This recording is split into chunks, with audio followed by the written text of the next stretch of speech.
अगर आप भी चाहते हैं बिट्टू मलंगिया इंटरटेनमेंट का ऑडियो वीडियो सबसे पहले आप तक पहुंचे, तो लाल बटन को दबाकर चैनल को सब्सक्राइब करें और बेल आइकन दबाना ना भूलें।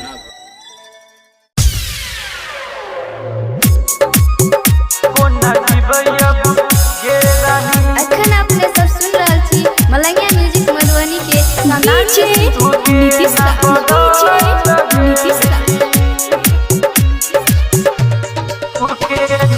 मंगुरा मिक्स बाय बिट्टू मलंगिया। कोना जीवयब गे रानी तू के न बदल गेली, कोना जीवयब गे रानी तू के न बदल गेली।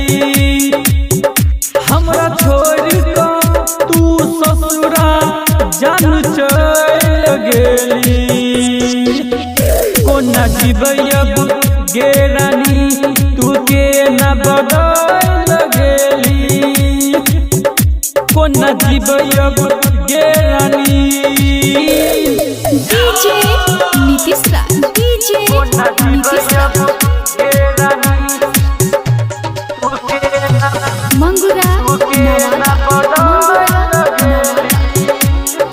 मलंगिया म्यूजिक मधुबनी के शानदार प्रस्तुति।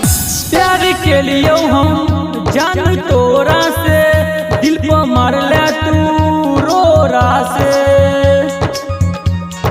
गे जान। प्यार के लिए हम जान तोरा से दिल पर मारला तू रोरा से। सासुर के खाई को तू फंसल गेली, कोना जीवयब गे रानी तू के न बदल गेली, कोना जीवयब गे रानी। डीजे नीतीश राज, डीजे नीतीश राज, मंगुरा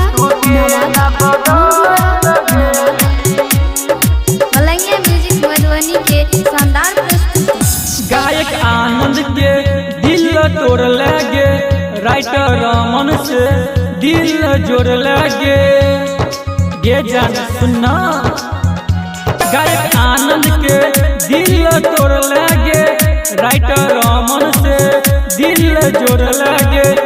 हमरा से नाता तोड़ को जान चल गेली, कोना जीवयब गे रानी तू के न बदल गेली, कोना जीवयब गे रानी।